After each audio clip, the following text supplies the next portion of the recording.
In September, a court ruled that the will of the late Duke of Edinburgh should remain hidden from public view for 90 years. Now, the Guardian newspaper is taking action against the Attorney General, arguing that the court's failure to properly consider whether the press should be there means that the case should be reheard. Michael L. Nash is an academic and an expert on the subject, and he gave us some context to this story. When he died, the Queen's solicitors were instructed with the Attorney General to go to the court and to seek for the sealing of the will in accordance with 100 years of precedence by this time. So if we say, why was it sealed? Well, this has now become the normal practice. That's really what we would say, I suppose. Whether it is the correct legal practice is another question. Now, the president of the family division at the moment, Sir Andrew McFarlane, was extremely open-handed and just about this, even-handed, I should say, because he began the judgment by saying, considering the sovereign's position, it is appropriate that there should be a special process as there are in other areas of the sovereign's life. I think we can accept that. It's really on what basis, I think, and how far it goes. Now, the solicitors and the Attorney General had applied for the sealing of it to last for 125 years, but Sir Andrew said 90 years would be appropriate. Sir Andrew said that 90 years on, each royal will would be opened, and here's the crunch line, and examined by the monarch's private solicitor, the keeper of the royal archives, the Attorney General, and by any personal representatives of the dead person who may still be available. They will decide whether the will may be made public at this stage.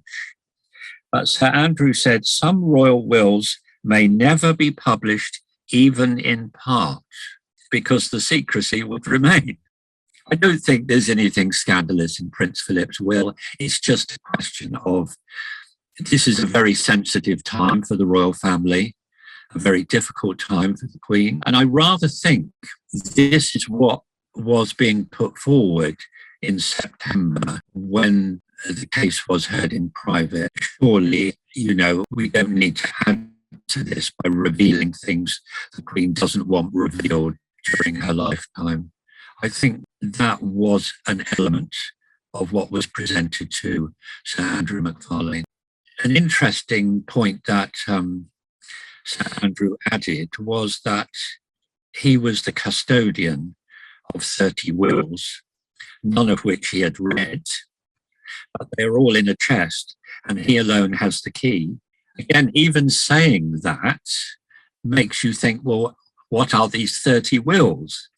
Because there are more than 30 royals that have died since 1911. I can well imagine, as things go on, that royal wills will not have to wait for 90 years. I think they may very well be opened perhaps up to 30 years, like other sensitive state documents. Let's bring my panel back in now. Richard Eden, we're used to the royal family putting up legal walls for all sorts of reasons to stop the likes of us peasants looking in. But 90 years, that's going to raise some eyebrows. I do find this subject so fascinating because in the Social Diary we often run stories about people's wills. They're often the subject of disputes, and people are really interested to see who's been left money, who hasn't, this sort of thing. Who's had secrets. Yeah, they really are interesting. And everyone in Britain, sometimes in foreign countries, they're amazed by this, but in Britain, all probate documents are publicly available, apart from the royal family. So it is an interesting exception. I mean, they are a special family. I'm not saying I'm completely against it. There may be reasons, and I think it would be very unfair to suddenly change the rules because presumably they've written wills in the knowledge that they won't be made public.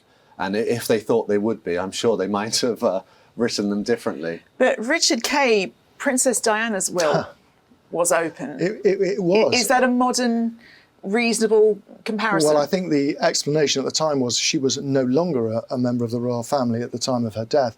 Her will, of course, was full of no surprises whatsoever. I mean, because she was a young woman, and she'd written her will at a time when she did not expect to die.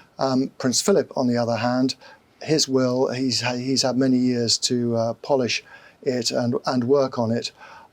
What might the secrets be? I think that's the curiosity factor here, that he's got to hide. I mean, people have made all sorts of allegations about the Duke of Edinburgh over the years, none of which have ever been proved, and the idea that possibly the last secrets of his life will be opened up in this will seems highly improbable to me.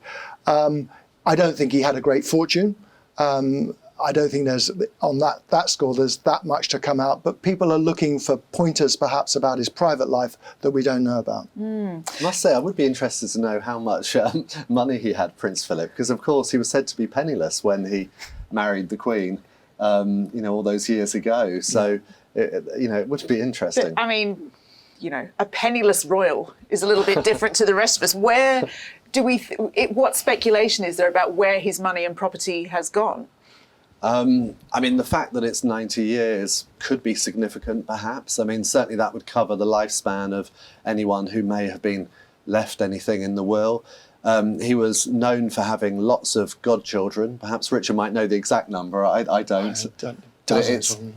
Dozens. How many did you say? Dozens. I mean, they accumulate them like that sounds exhausting. Women collect shoes. Godchildren, I'm talking about. Certainly people like to remember godchildren sometimes in wills, so that could be another thing. But I think the ruling was, it was all about the dignity of the Queen. That was, and then I suppose also if Prince Philip's will was made public, then you'd expect the Queen's to be as well for all the royal family. So I think that they're keen not to set a precedent. However, Richard Kay, we've talked recently on this programme about with the gatekeeping of information about the Queen's health.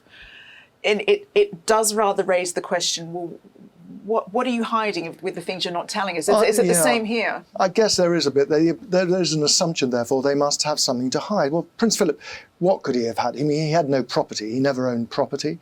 I think he generally was the penniless royal when he married, as Richard said. He would have accumulated things. He had a collection of art, he had a collection of rare books, but they've all been bequeathed to the royal family.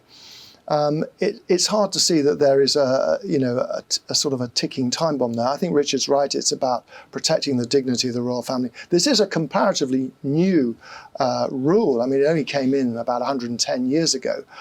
So throughout the 19th and 18th centuries, royal wills were as open as yours and mine would be.